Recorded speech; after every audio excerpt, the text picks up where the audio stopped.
when Willow Kennedy told the stranger in the expensive suit that he definitely was not her type. She had no idea she was standing in front of Vincent Rourke, owner of the largest independent bookstore chain in the country. And she certainly had no idea that her paint-splattered overalls and skeptical eyebrow rays made her exactly the woman he had been searching for his entire adult life. The encounter happened on a Tuesday morning at the Daily Grind, a coffee shop wedged between a laundromat and a vintage record store in downtown Portland. Willow had been waiting for her triple-shot latte, mentally calculating whether she could afford both the coffee and lunch that day, when the man in question stepped too close to the counter and accidentally knocked her sketchbook onto the floor. Pages of watercolor illustrations scattered across the worn wooden planks, studies of urban landscapes and lonely street corners bleeding together in a mess of artistic chaos. "I am so sorry," he said immediately, crouching down to help gather the pages. His voice was deep, genuinely apologetic, and when Willow looked at him properly, she noticed he was handsome in that polished, put-together way that screamed money and privilege. Dark hair styled just carelessly enough to look effortless, a jawline that belonged in a cologne advertisement, and eyes so blue they seemed almost artificial. "It's fine," Willow said quickly, reaching for her drawings. Their hands brushed over a painting of the Burnside Bridge at sunset, and she pulled back like she had been shocked. "Really, it's fine." Vincent handed her the remaining pages, his expression genuinely concerned. "These are incredible. Are you an artist?" "I paint houses," Willow replied, not quite answering the question. She shoved the loose pages back into her bag with more force than necessary. "Professionally, I mean. Walls, not canvas."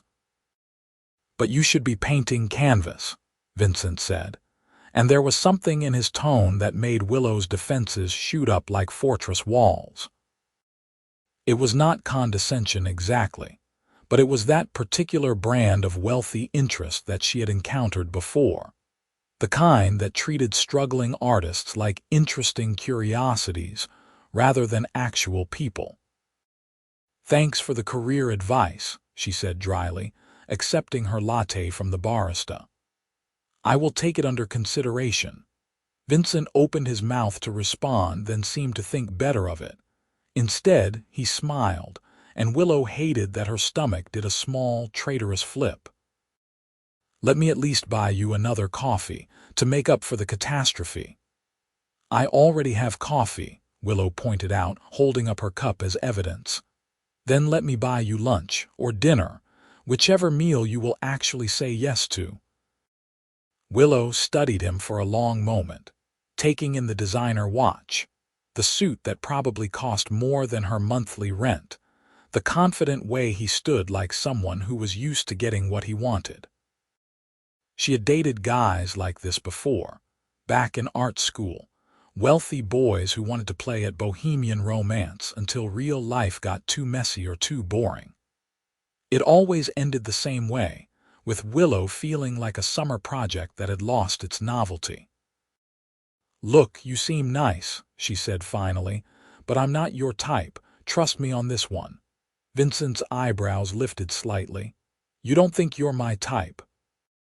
"I know I'm not your type," Willow corrected, gesturing at her paint-stained overalls and the scuffed work boots she had been wearing for 3 years. "And frankly, you're not mine either. So let's just call this a pleasant morning encounter and move on with our lives." Something flickered across Vincent's face, something that looked almost like amusement mixed with challenge. "What if I told you that you have no idea what my type is? What if I told you that I don't care?" Willow shot back, but she was grinning despite herself. Vincent laughed then, a real laugh that transformed his entire face from merely handsome to something dangerously appealing. "Fair enough, but for what it's worth, I think you're absolutely wrong." Willow shook her head, still smiling, and headed for the door. She could feel his eyes on her back as she left, and she deliberately did not turn around. Men like that were trouble, the kind of trouble that came wrapped in expensive packaging and left emotional wreckage in their wake. She had promised herself after the disaster with Marcus that she would focus on her art, on building something real and sustainable, not on another doomed relationship with someone who lived in a completely different world. She pushed Vincent Rourke out of her mind and headed to her first job of the day, a 3-story Victorian that needed its entire exterior repainted.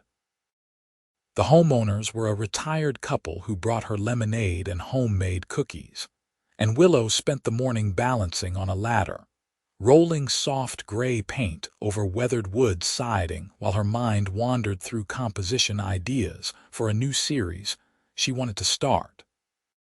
3 days passed before Willow saw Vincent again. This time, she was sitting on a bench outside Powell's City of Books during her lunch break, eating a sandwich and sketching the people walking past. She had always loved Powell's, the legendary independent bookstore that occupied an entire city block, though lately she could rarely afford to buy anything there. Today, she was content to just sit nearby, soaking in the creative energy that seemed to radiate from the building itself. "So this is where artists go to hide," a familiar voice said, and Willow looked up to find Vincent standing beside her bench, holding a Powell's shopping bag and looking unfairly good in dark jeans and a casual button-down shirt. "I'm not hiding," Willow said, closing her sketchbook. "I'm eating lunch, normal human activity." "Mind if I join you?" Vincent asked, and something in his tone suggested he would actually leave if she said no, which was oddly refreshing. Willow shrugged, scooting over to make room. "Free country." Vincent sat down, setting his shopping bag between them.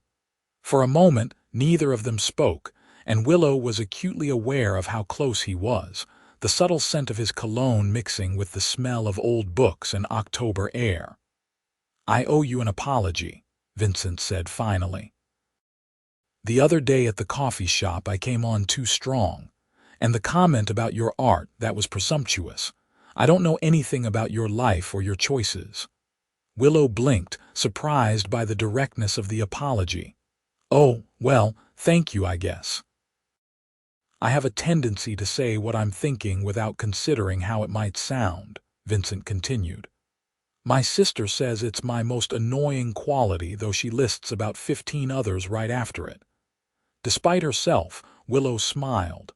"How many siblings do you have?" "Just the one. Violet. She's younger than me by 3 years and approximately 10 times smarter. She runs a nonprofit that provides free legal services to low-income families." Vincent's voice was warm with obvious affection. "What about you?" "Only child," Willow said. "My mom raised me by herself. She's a high school English teacher in Eugene. That must have been hard growing up with just the two of you." "It was good," Willow said firmly, feeling that familiar defensiveness rise up. "She's amazing. She worked her ass off to give me opportunities, to support my art even when it wasn't practical." "I didn't mean to suggest otherwise," Vincent said quietly. "I was just acknowledging that single parenthood is difficult. My mom would say the same thing, and my dad was actually around." Willow relaxed slightly, taking another bite of her sandwich. They sat in companionable silence for a few minutes, watching tourists stream in and out of Powell's massive entrance. "Can I ask you something?" Vincent said eventually. "Why do you think you're not my type?"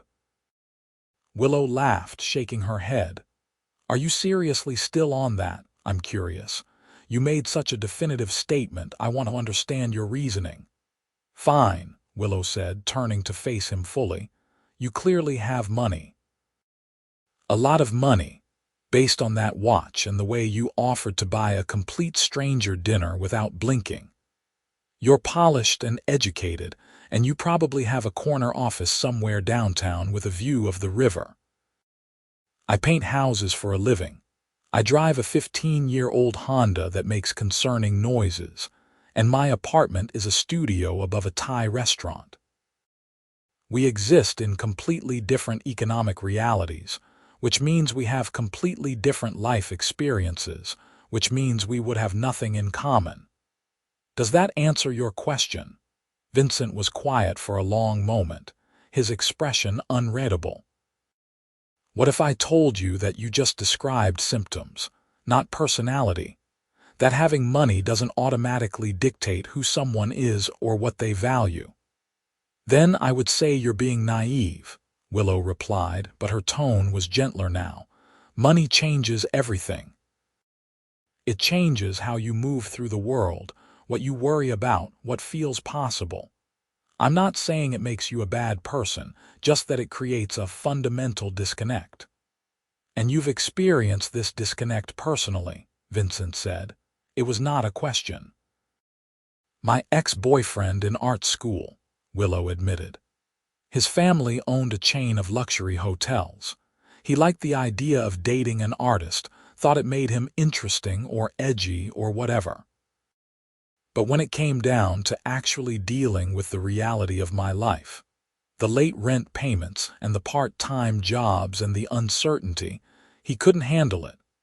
Told me I just needed to be more practical, to focus on commercial art that actually paid.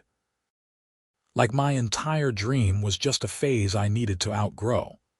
He sounds like an idiot, Vincent said flatly. Willow laughed despite herself.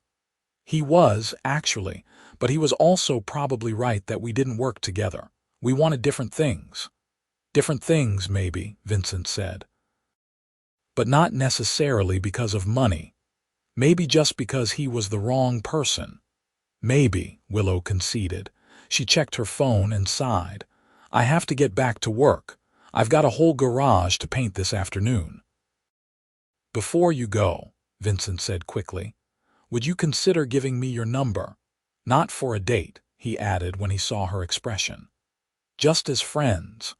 I'm relatively new to Portland and I don't know many people outside of work. It would be nice to have someone to get coffee with occasionally. Someone who will tell me when I'm being presumptuous.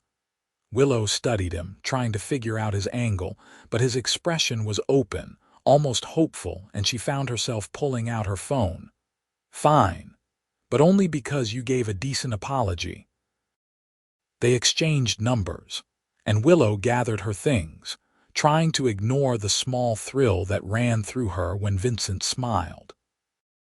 As she walked away, she told herself firmly that they were just going to be friends, that she was not going to let herself develop feelings for another wealthy guy who would ultimately want someone more suitable, someone who fit better into his world. Over the next few weeks, Willow and Vincent fell into an easy friendship. They met for coffee twice a week, always at the daily grind, and their conversations ranged from books to politics to the best food cart in the city. Vincent was surprisingly well-read, with strong opinions about everything from contemporary fiction to urban planning, and he listened to Willow's perspectives with genuine interest. He asked about her painting, both the house kind and the canvas kind, and he never once suggested that she should be doing something different with her life. What Willow still did not know was that Vincent owned Rourke Books, the beloved independent bookstore chain that had somehow managed to thrive in the age of Amazon by focusing on curated selections, author events, and genuine community engagement. He had inherited the business from his father 5 years ago, when he was only 27, and had spent every day since trying to prove he deserved the responsibility. He had not told Willow because he enjoyed being seen as just Vincent, not as Vincent Rourke, the Millionaire CEO, and because he was falling for her more completely with each conversation, and he did not want money to complicate things, because Vincent was absolutely falling for Willow Kennedy. He loved the way she talked with her hands when she was excited about an idea, the paint that was permanently embedded under her fingernails, the sharp intelligence behind her casual observations.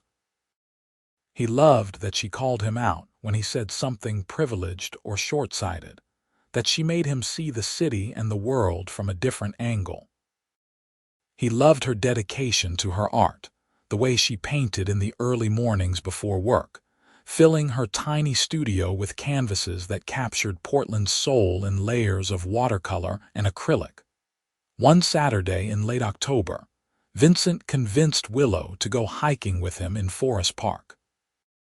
The autumn colors were at their peak, the trails covered in golden leaves, and they spent the morning climbing through the woods, talking and laughing and occasionally lapsing into comfortable silence.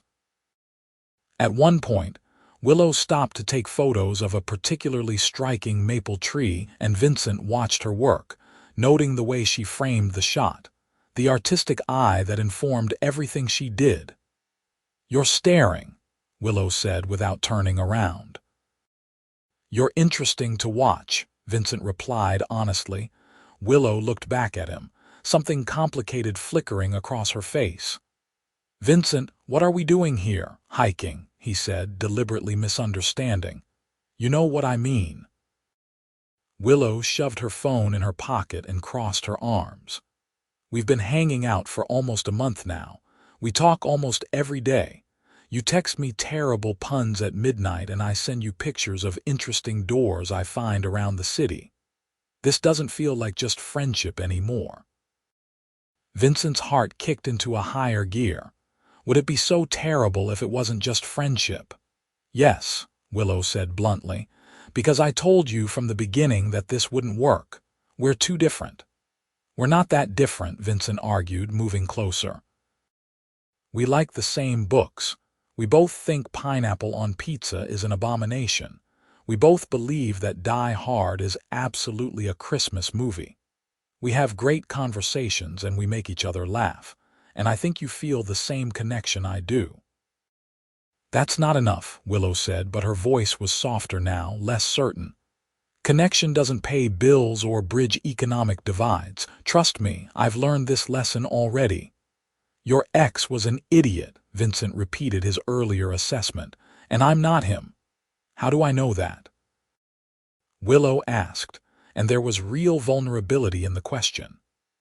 "How do I know you won't wake up 6 months from now and realize that dating someone who smells like paint thinner and has student loans is not actually what you want?" Vincent closed the remaining distance between them, reaching out to take her hands. "You don't know. I don't know. Nobody knows anything about the future, but I know that I think about you constantly. I know that you're the best part of my day every day. I know that when something interesting happens, you're the first person I want to tell. And I know that your assumption that I'm not serious about you because I have money is exactly the kind of prejudice you would call out if the situation was reversed." Willow blinked, clearly not expecting that last part. "That's not fair." "It's completely fair," Vincent said gently. "You're making assumptions about who I am and what I want based entirely on my financial situation. You're not giving me a chance to show you that I see you, the real you, and that's exactly who I'm interested in." "I'm scared," Willow admitted quietly. "I know," Vincent said. "I'm scared too, but I think we could be really good together if you would just let us try." Willow looked up at him, her brown eyes searching his face for any sign of insincerity. Whatever she found there must have satisfied her because she took a shaky breath and nodded. "Okay, one date, a real date. But if I'm right about this, if it becomes clear that we don't work, you have to promise to be honest about it." "I promise," Vincent said. "And when I'm right about this, when you realize that we work perfectly together, you have to promise to say I told you so at least once." Willow laughed, the tension breaking. "Deal."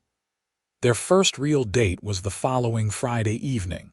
Vincent picked Willow up from her apartment, climbing the narrow stairs above the Thai restaurant and trying not to react when he saw how small her living space was. The studio could not have been more than 400 square feet, with a kitchenette in one corner, a bed against one wall, and every other available surface covered in art supplies and canvases. But the space was filled with light from two large windows, and the paintings covering the walls transformed it into something magical, a glimpse inside Willow's creative mind. "I know it's tiny," Willow said defensively, grabbing her jacket from a hook by the door. "It's perfect," Vincent said honestly. "It feels like you." Willow looked surprised, then pleased. She had dressed up for the date, trading her usual overalls for dark jeans and a deep green sweater that brought out the amber flecks in her eyes. Her hair, usually pulled back in a practical ponytail, hung loose around her shoulders in soft waves. "You look beautiful," Vincent said, and watched with satisfaction as color rose in her cheeks. "You clean up okay yourself," Willow replied, taking in his dark slacks and gray sweater. Vincent took her to a French restaurant in the Pearl District, the kind of place with white tablecloths and a wine list thicker than most novels. He saw Willow's eyes widen slightly when they walked in, saw her glance down at her outfit as if worried she was underdressed, and he immediately regretted his choice. "We can go somewhere else," he said quickly. "I should have asked what kind of place you wanted." "No, it's fine," Willow said, but she looked uncomfortable. The dinner was good but not great. The food was excellent, but Willow seemed tense, hyper-aware of which fork to use, and their usual easy conversation felt stilted. Vincent realized his mistake too late. He had been trying to impress her, to show her that he could give her nice things, but instead he had just reinforced the economic divide she was so worried about. When they left the restaurant, Vincent made a decision. "Come with me. I want to show you something." "Show me what?"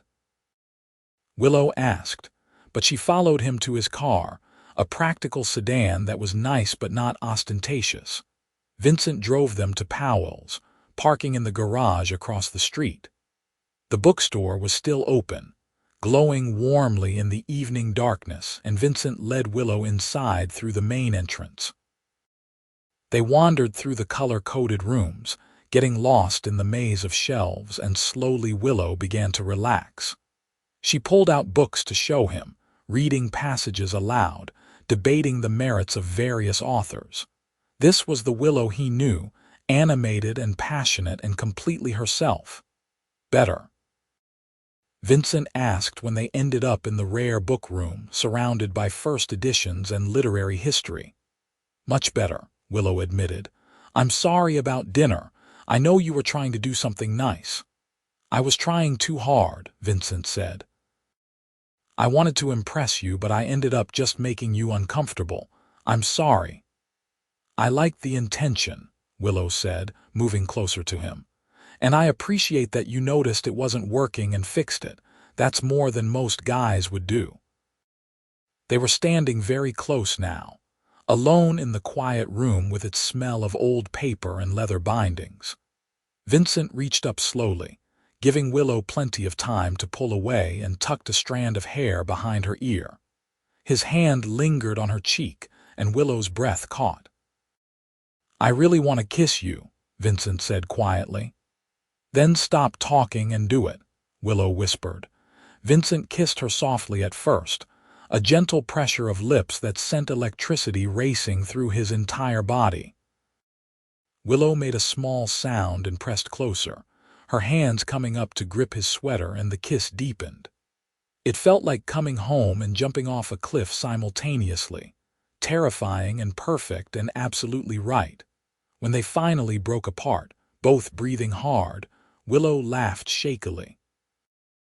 "Okay, maybe you were a little bit right." "Only a little bit?" Vincent asked, grinning. "Don't push your luck," Willow said, but she was smiling too, and when Vincent took her hand, she laced their fingers together without hesitation. They started officially dating after that, falling into a relationship that felt natural despite Willow's initial concerns. Vincent was careful to plan dates that did not center around money, taking Willow to food carts and free outdoor concerts, hiking trails and movie matinees. Willow, in turn, tried to let go of her defensive assumptions, to give Vincent the benefit of the doubt instead of waiting for him to prove her fears correct.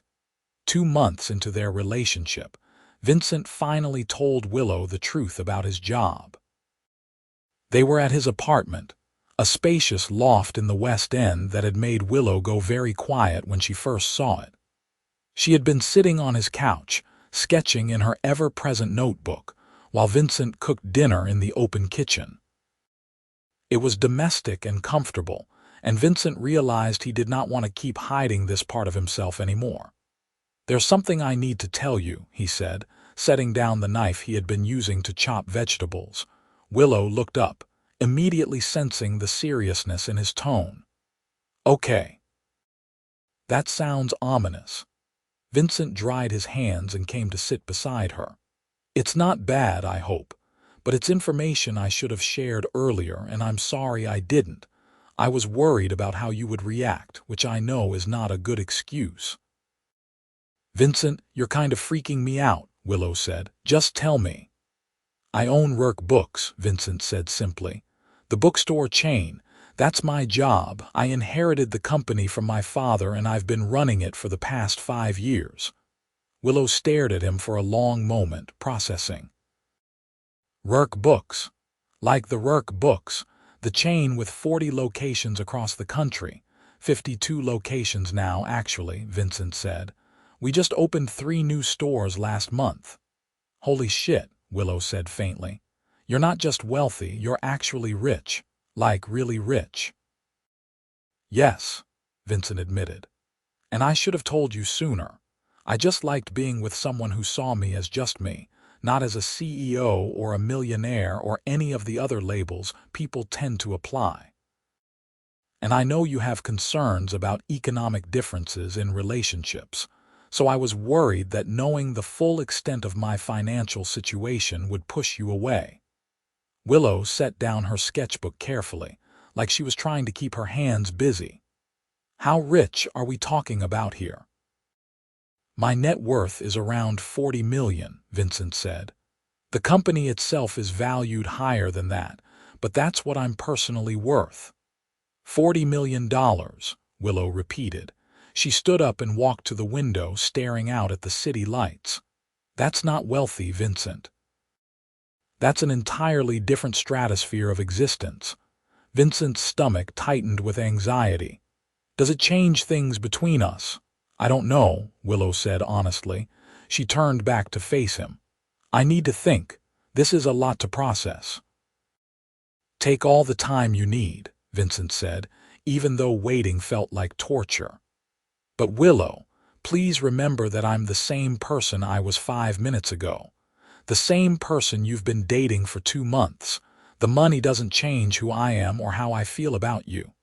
Doesn't it, though?" Willow asked quietly. "You've been lying to me this whole time, Vincent. Not directly, maybe, but by omission. We've had multiple conversations about money and class, and you never once mentioned that you own an entire bookstore empire." "You're right," Vincent said. "And I'm sorry. I should have been honest from the start." Willow grabbed her bag and her jacket. "I need to go home and think.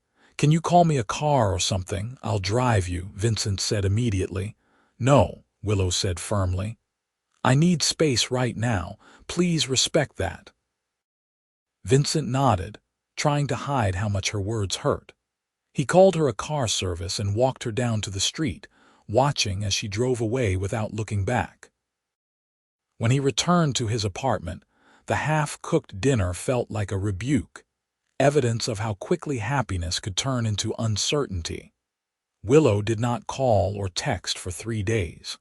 Vincent left her alone, as difficult as it was, knowing she needed time to process. He threw himself into work, spending long hours at the flagship Rourke Books location downtown, reviewing sales figures and meeting with his management team. But his heart was not in it. He kept thinking about Willow, wondering if he had destroyed the best thing in his life by keeping secrets. On the 4th day, Willow finally texted.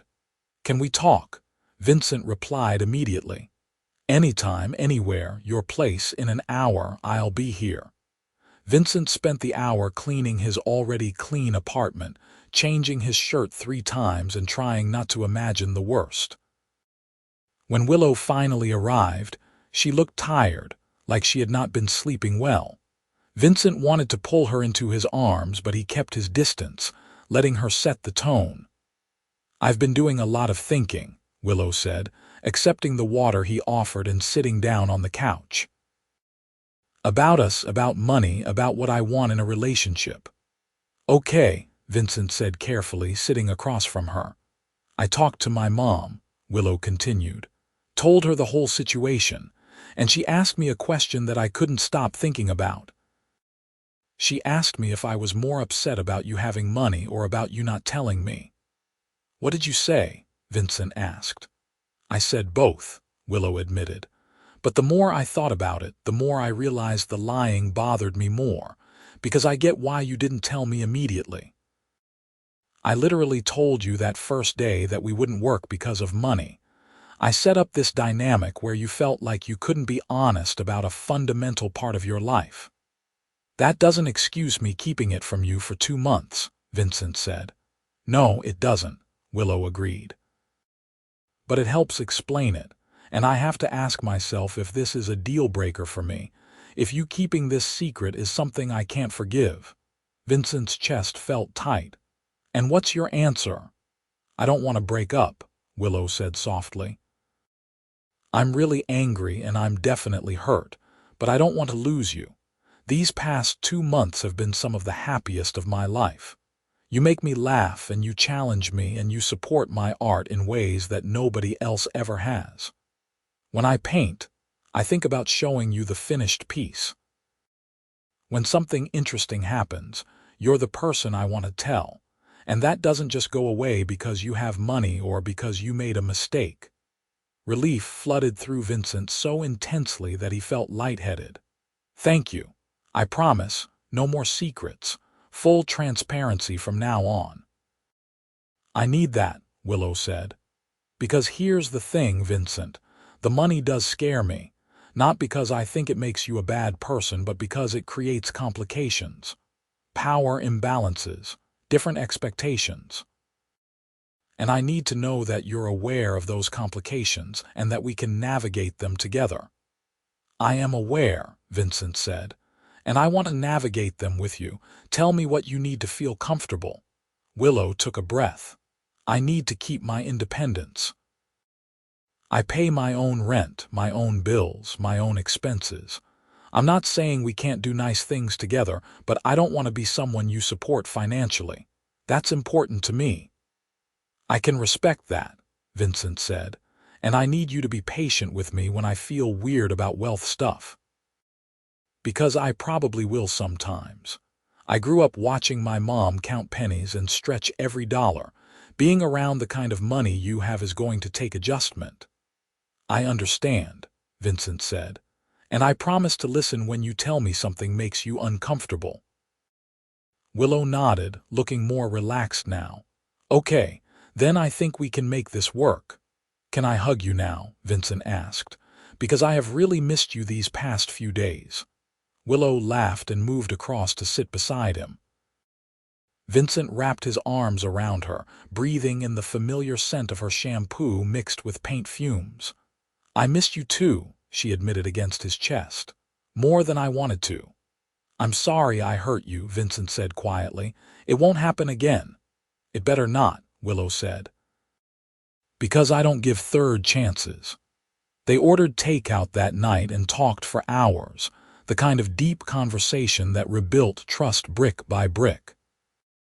Vincent told her about inheriting the company young, about the pressure of living up to his father's legacy, about his fears that people only saw his money and not him. Willow talked about her art school dreams, about the compromise of house painting, about her terror that she would wake up at 50 and realize she had never pursued what she really wanted. Why don't you pursue it now? Vincent asked. Your real art, I mean. You're incredibly talented, Willow. Because talent doesn't pay rent, Willow said pragmatically. "And I'm not willing to starve for my art like some romantic cliché. I need stability." "What if you had stability and art?" Vincent suggested. "What if you could reduce your house painting hours and spend more time on your own work? Build up a portfolio, try to get into some galleries." "That's a nice fantasy," Willow said, "but it's not realistic with my current income." Vincent hesitated, knowing this was delicate territory. "What if I hired you to do art for Rourke books, legitimate work, not charity? We commission local artists for displays and promotional materials. You could do pieces for our Portland location, and if they work well, potentially for other stores too." Willow pulled back to look at him. "Vincent, that feels like you supporting me financially." "It's not," Vincent said firmly. "It's me hiring a talented artist for a legitimate business need. I would pay you the same rate I pay any other artist we work with, and if you hate the idea, we won't do it. But I thought I'd offer." Willow was quiet for a moment, considering. "Can I think about it?" "Of course," Vincent said. They rebuilt their relationship slowly over the following weeks, relearning how to be together with this new honesty between them. Vincent introduced Willow to his sister Violet, who immediately pulled Willow aside and thanked her for making Vincent happier than she had seen him in years. Willow brought Vincent to Sunday dinner at her apartment, where he gamely ate her experimental cooking attempts and asked intelligent questions about her artistic process. In December, Willow agreed to do a series of paintings for Rourke books. Vincent stayed completely out of the decision-making process, letting his marketing director work directly with Willow to develop the concept. The result was a series of watercolor pieces depicting readers in various locations around Portland. Intimate moments of people lost in books on park benches, in coffee shops, on the MAX train. The paintings were beautiful and evocative, capturing the joy of reading in a way that felt authentic and deeply personal. When the pieces went up in the downtown Rourke Books location, the response was immediate and enthusiastic. Customers asked if the paintings were for sale, other artists inquired about commissions, and a gallery owner left her card with the store manager. Willow was overwhelmed by the attention, both thrilled and terrified in equal measure. "This is what you deserve," Vincent told her when she called him, voice shaking with excitement. "People seeing your work and recognizing your talent." "I couldn't have done it without you," Willow said. "Yes, you could have," Vincent corrected gently. "You created the art. You had the talent all along. I just helped provide a platform." By January, Willow had cut her house painting work down to 3 days a week and was splitting the rest of her time between her commissioned pieces and her personal art projects. She was making less money overall, but she was happier than Vincent had ever seen her. Paint-stained and exhausted and absolutely glowing with creative fulfillment. Their relationship deepened as winter gave way to spring. They learned each other's rhythms, the comfortable intimacy of knowing how someone takes their coffee and what makes them laugh. Vincent loved the way Willow hummed while she painted, the fierce concentration on her face when she was working through a difficult composition. Willow loved the way Vincent read, completely absorbed, and the gentle patience he showed with difficult customers at the bookstore. In March, Vincent's mother came to visit from Seattle. Millionaire Rourke was an elegant woman in her early 60s, with the same blue eyes as her son and a direct manner that reminded Willow of Violet. Vincent was clearly nervous about the introduction, taking Willow to dinner at an upscale seafood restaurant with his mother and sister. "So you're the artist who finally captured my son's attention," Millionaire said, studying Willow with sharp intelligence. "Vincent has told me a great deal about you." "All good things, I hope," Willow said, grateful that she had let Violet take her shopping for something appropriate to wear. "He's absolutely smitten," Alina said bluntly. I haven't seen him this happy since before his father died, which means you're either wonderful or you're going to break his heart. I'm trying to determine which. Mom, Vincent said warningly. It's fine, Willow said, meeting Alina's gaze directly. I understand wanting to protect your son. For what it's worth, I'm not planning on breaking his heart. I'm pretty smitten myself. Alina smiled, genuine warmth breaking through her protective assessment. Good, then we'll get along fine. The dinner went well, with Alina proving to be whip-smart and funny once she relaxed. She told stories about Vincent's childhood, about his father's passion for books, and for building something meaningful in an increasingly corporate world. Willow found herself liking Vincent's mother immensely, recognizing the same fierce loyalty that Vincent showed to the people he loved. After dinner, Alina pulled Willow aside while Vincent and Violet argued over who would pay the bill. He's a good man, my son. But he sometimes forgets that not everyone operates at his pace. He makes decisions quickly, commits completely. It's what made him successful so young, but it can be overwhelming in a relationship. I've noticed, Willow said carefully. I'm not warning you off, Alina clarified. I'm just suggesting that you set clear boundaries if you need them. Vincent will respect them, but he won't always think to ask first. Thank you, Willow said sincerely. That's actually really helpful advice. Alina nodded, satisfied. Take care of each other. That's all any mother can hope for. As spring bloomed into summer, Willow's art career began to take off in earnest. The gallery owner who had left her card at Rourke Books offered her a spot in a group show featuring emerging Portland artists. The opening was in June, and Willow was a nervous wreck for the entire week leading up to it. What if nobody comes? She worried to Vincent the night before the opening. What if people come but they hate the work? What if I'm not actually talented and everyone has just been being polite? Then I will buy every single painting myself and cover my apartment walls with them, Vincent said, pulling her close. But that's not going to happen because you're incredibly talented and people are going to love your work. The opening was packed. Willow stood in the gallery, stunned, watching people examine her paintings, watching the little red dots appear next to pieces indicating they had sold. Vincent stayed back, letting her have this moment, but she kept finding him in the crowd, grounding herself with his proud smile. By the end of the night, she had sold 7 paintings and had commissions for 4 more. The gallery owner wanted to discuss a solo show for the following year. Willow felt like she was floating, like she had stepped into an alternate reality where her dreams were actually achievable. I told you, Vincent said later, back at his apartment with Willow curled against his side on the couch. You just needed the opportunity to show people what you could do. I'm terrified, Willow admitted. This is what I've always wanted, but now that it's actually happening, I'm scared I'm going to mess it up. You won't, Vincent said with absolute certainty. And even if you stumble sometimes, I'll be right here. We'll figure it out together. Willow tilted her head up to kiss him, slow and sweet.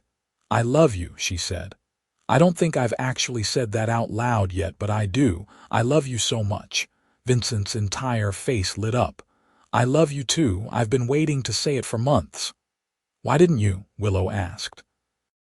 Because I was worried you would think I was moving too fast, Vincent admitted. Your mom's advice about boundaries has been echoing in my head, Willow laughed. My mom would tell you that you overthought it. She's been asking when you're going to propose since about our 3rd date. I'm working on a timeline for that, Vincent said, trying to sound casual. Willow sat up, staring at him. Wait, seriously? Vincent grinned. I've been in love with you since that first day in the coffee shop when you told me I wasn't your type.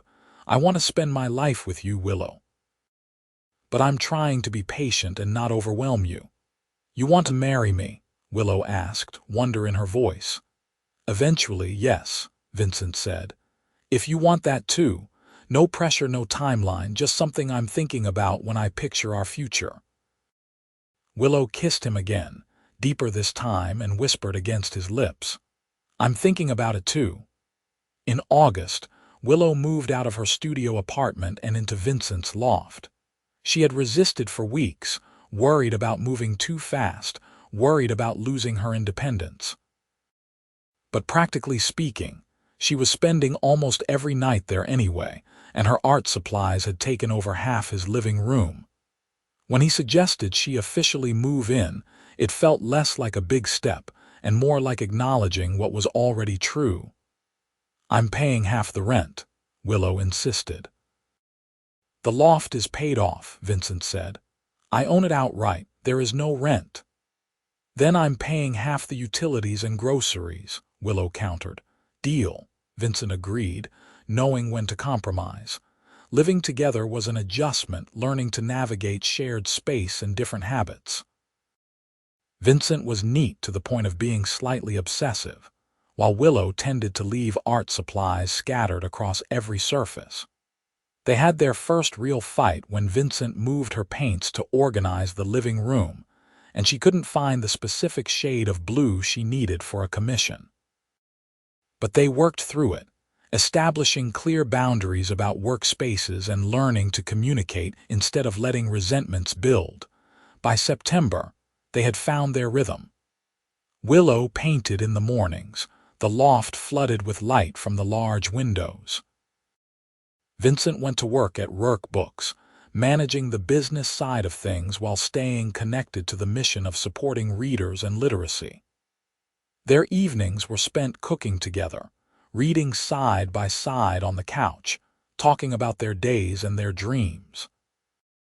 "I never thought I could have this," Willow admitted one night in October, exactly 1 year after they had first met. They were on the couch, Willow's feet in Vincent's lap while he absent-mindedly massaged them. "This kind of partnership, where someone really sees me and supports me without trying to change me." "You deserve this and more," Vincent said. "You deserve everything good in the world." "I used to think that wealth and happiness were incompatible," Willow said thoughtfully. "Or that money complicated love so much that it wasn't worth it. But you've shown me that it's not about the money itself.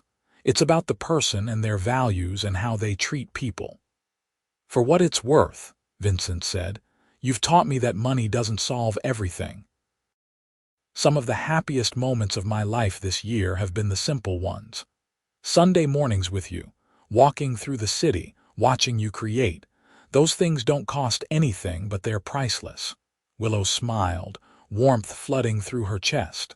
"We're pretty good together, aren't we?" "We're exceptional together," Vincent corrected. In November, Vincent took Willow to Seattle to meet extended family for Thanksgiving. His mother's house was full of aunts and uncles and cousins, a chaotic gathering that reminded Willow of what she had missed being an only child. Everyone welcomed her warmly, and she spent the afternoon helping in the kitchen and listening to family stories. Late in the evening, after most guests had left, Alina pulled Willow aside into her study. "I wanted to talk to you before Vincent does something impulsive," she said, closing the door behind them. "Okay," Willow said, confused. Alina opened a desk drawer and pulled out a small velvet box. "This was my mother's engagement ring. Vincent's father gave me my own ring when he proposed, so this one has been sitting in my jewelry box for 30 years. Vincent asked me last week if he could have it to give to you." Willow's heart started pounding. "He's going to propose." "Not tonight," Alina said with a smile. "But soon, I imagine. I wanted to show you the ring first, see if it's something you would actually want to wear. If not, no offense taken. Vincent can pick something else." She opened the box to reveal a simple but elegant diamond solitaire on a gold band. It was beautiful in its understated design, classic without being old-fashioned. "It's perfect," Willow said honestly. "But are you sure you want me to have this? It's a family heirloom." "You're going to be family," Eleanor said simply.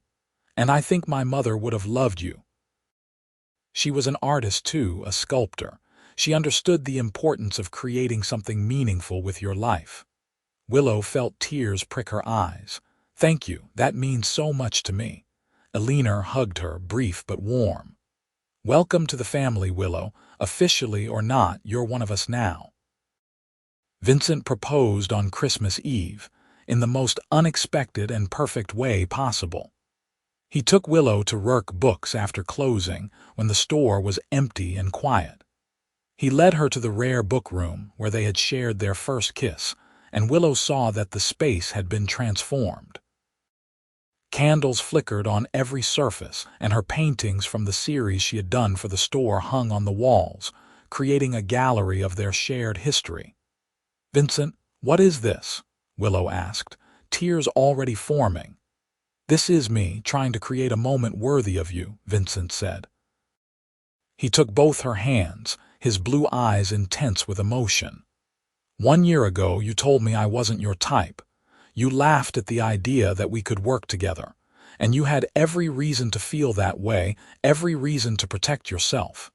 "Vincent," Willow whispered. "But you gave me a chance anyway," Vincent continued. "You let me prove that connection matters more than circumstance, that love is about seeing someone for who they really are and choosing them anyway. You've made me happier than I knew was possible. You've taught me to slow down, to appreciate simple beauty, to value creation over acquisition. You're my best friend and my favorite person, and I want to spend the rest of my life making you as happy as you make me." He dropped to one knee, pulling out the velvet box. "Willow Kennedy, will you marry me?" Willow was crying openly now, nodding before he even finished the question. "Yes. Yes, absolutely yes." Vincent slipped the ring onto her finger and it fit perfectly. He stood and Willow launched herself into his arms, kissing him with all the love and joy and certainty she felt. Around them, the candles flickered, and the paintings on the walls seemed to glow with warm light. "I was so wrong about you," Willow said when they finally broke apart. "That first day I was so wrong. You were protecting yourself," Vincent said. "I understood even then." "I'm your type after all," Willow said with a watery laugh. "You're exactly my type," Vincent agreed. "You always were." They were married the following September, in a small ceremony in Forest Park with close family and friends.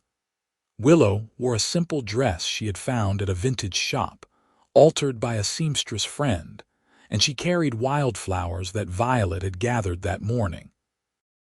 Vincent wore a suit but no tie, looking relaxed and impossibly happy.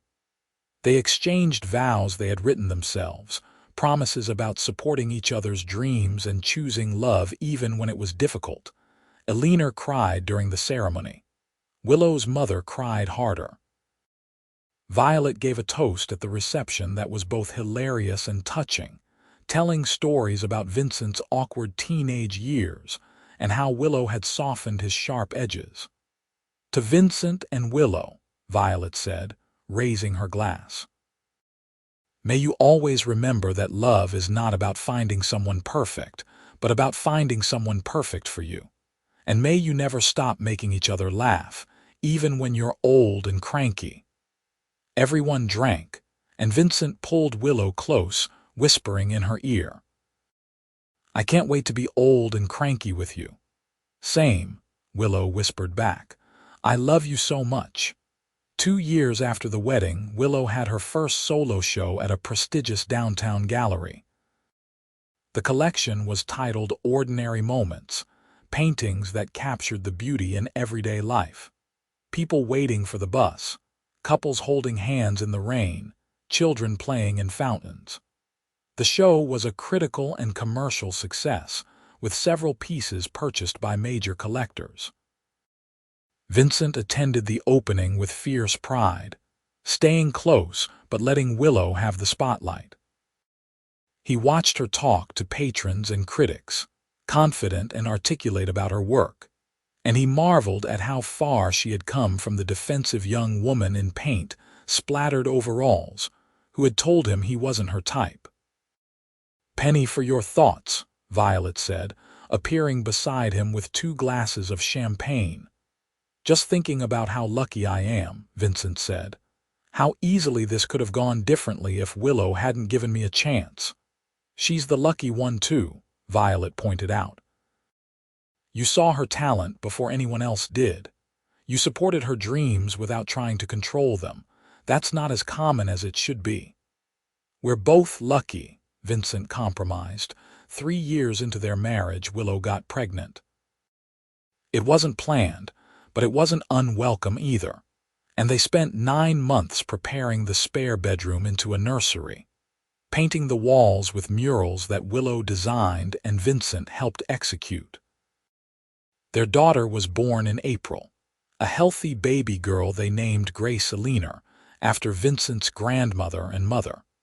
Parenthood was exhausting and overwhelming and absolutely wonderful. Vincent took paternity leave from Rourke Books, and they spent the first months learning how to be parents together, taking turns with night feedings and diaper changes, marveling at their daughter's tiny fingers and fierce personality. "She has your stubbornness," Vincent said one morning, rocking Grace while Willow tried to catch a few hours of sleep. "She has your intensity," Willow countered sleepily. "She stares at things like she's trying to understand the fundamental nature of existence." "She's perfect," Vincent said simply. "She really is," Willow agreed. When Grace was 6 months old, Willow returned to painting part-time, setting up a studio space in what had been a storage room.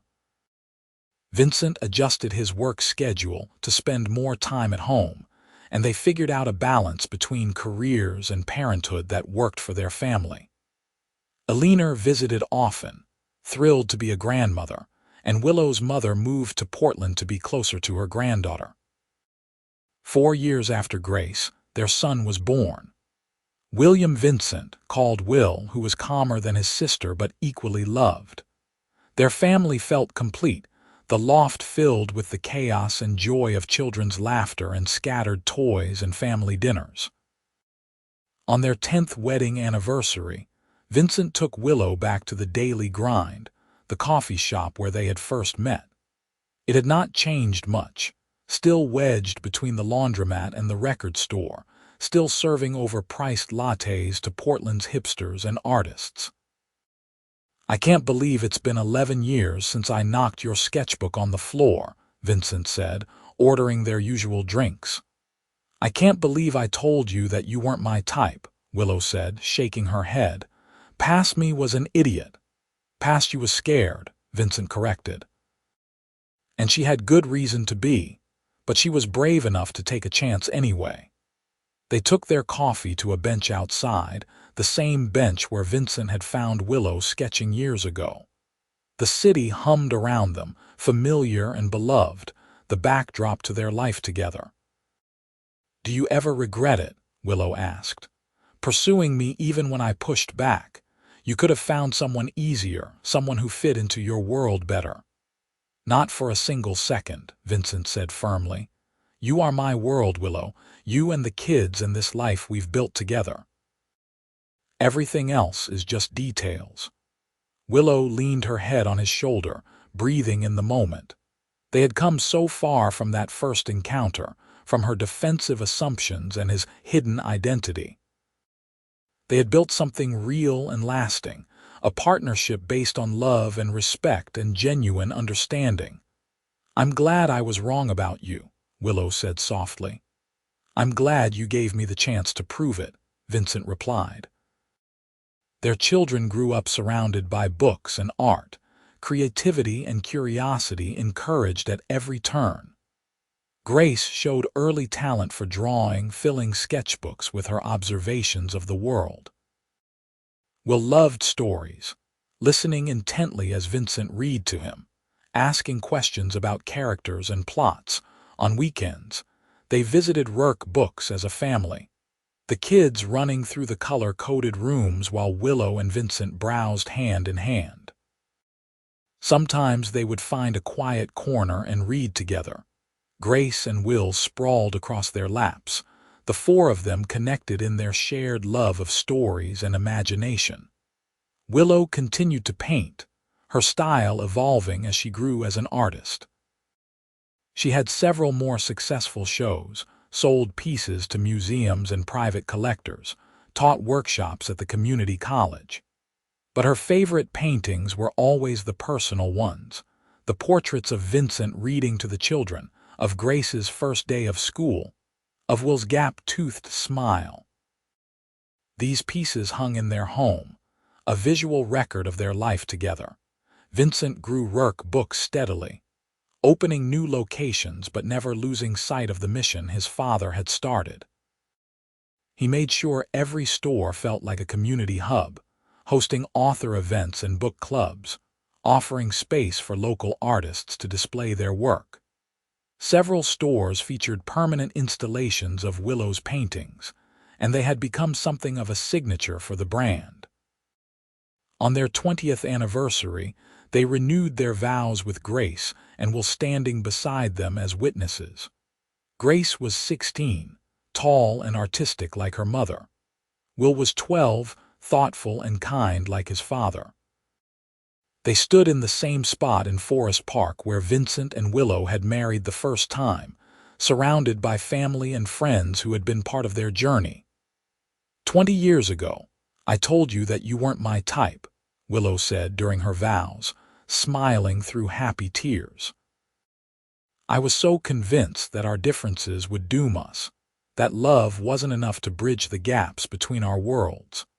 But you taught me that love is exactly enough, as long as it comes with respect and communication and genuine partnership.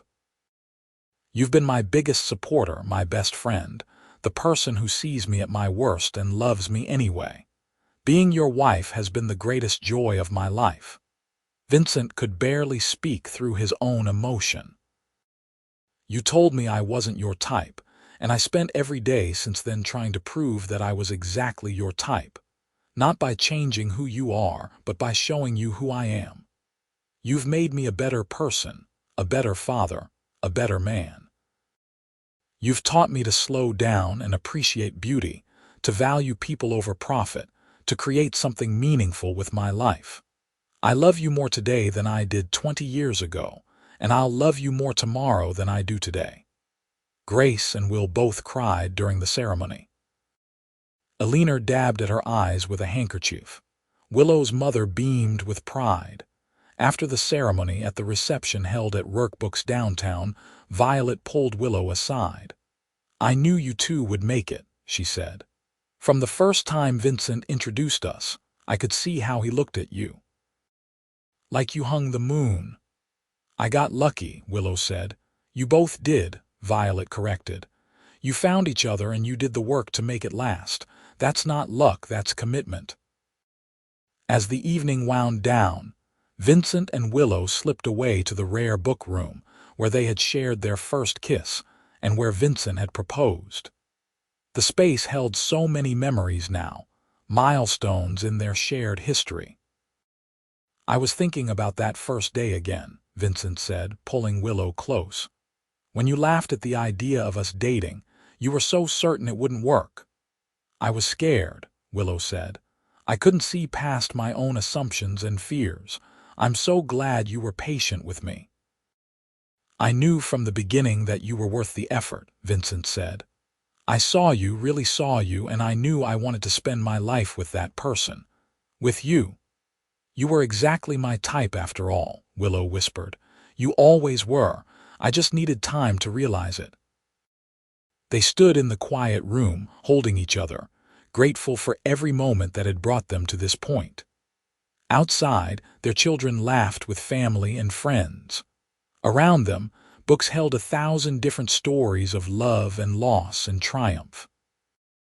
But this was their story, built over 20 years of choosing each other, of working through differences, of creating a life together that honored both their dreams. I love you, Willow said, the words as true and essential as breathing. I love you too, Vincent replied. Always. Their love story, which had started with skepticism and protest, had become something beautiful and enduring. Willow had been wrong that first day in the coffee shop. Vincent was absolutely her type, thoughtful and supportive, patient and kind, someone who saw her completely and loved her anyway. And she was exactly his type, creative and passionate, strong and independent, someone who challenged him to be better while accepting who he fundamentally was. They had built a life together that neither could have imagined that October morning 11 years ago. A life filled with art and books, with children and family, with ordinary moments transformed into extraordinary joy. They had proven that love could bridge any divide, as long as both people were willing to meet in the middle, to communicate honestly, to choose partnership over pride. Years later, when Grace brought home her first serious boyfriend, Willow pulled her daughter aside to share advice. The right person will see you for who you really are and love you because of it, not despite it. They'll support your dreams without trying to control them. And they'll be willing to do the hard work when things get difficult, because love isn't just a feeling. It's a choice you make every single day. Like you and Dad, Grace said. Like me and Dad, Willow confirmed. We weren't an obvious match on paper, but we fit together perfectly where it actually mattered. Don't dismiss someone just because they seem different from you. Sometimes different is exactly what you need. Vincent and Willow grew old together, surrounded by their children and eventually their grandchildren. They filled their home with art and books, with laughter and love, with memories built over decades of partnership. They traveled together, discovering new places and revisiting old favorites. They supported each other through losses and celebrated each other's triumphs. They had arguments and makeups, hard days and perfect days, the full rich texture of a life shared completely. On their 50th anniversary, they returned once more to the daily grind. The coffee shop had changed ownership several times but still existed, a Portland institution that had somehow survived gentrification and economic changes. They ordered lattes and sat on the bench outside, watching the city flow past them. "You remember what you said to me that first day?" Vincent asked, his hair gray now but his blue eyes still as bright and intense as ever. "I told you that you weren't my type," Willow said, her voice carrying the warmth of decades together. Paint still stained her fingernails, though she had slowed her artistic output in recent years. "I was so sure I had you figured out. You were trying to protect yourself," Vincent said gently, "and I understood that, even then." "I'm glad you didn't give up on me," Willow said, taking his hand. "I'm glad you saw past my defenses to who I really was." "I saw exactly who you were from the first moment," Vincent said. "And I knew I wanted to spend my life with that person. Best decision I ever made." "Second best," Willow corrected. "The best decision was not giving up when I pushed back." Vincent laughed, the sound as familiar and beloved as his heartbeat. "Fair point." They sat in comfortable silence, watching Portland bustle around them. The city had changed over the 50 years they had lived there, but the core remained the same. Creative, quirky, fiercely independent. Much like the woman sitting beside him, Vincent thought. "I love you," Willow said, the words carrying the weight of 50 years of marriage, of a lifetime built together. "I love you too," Vincent replied. "You were exactly my type after all. You always were. You always will be." As the sun set over the city they had made their home, Vincent and Willow sat together. Two people who had found each other against all odds and built something lasting. Their love story had started with laughter and denial, with assumptions and protections. But it had grown into something deep and true, a partnership that had weathered every storm and celebrated every joy. Willow had been wrong that October morning so long ago. Vincent was absolutely her type, and she was undeniably his. They had proven that love was not about finding someone identical to yourself, but about finding someone who complimented you, who challenged you, who saw you completely and chose you anyway. Their story was proof that sometimes the person you need is exactly the person you least expect. And sometimes, the most beautiful love stories start with someone saying no and being patient enough to wait for them to realize they mean yes.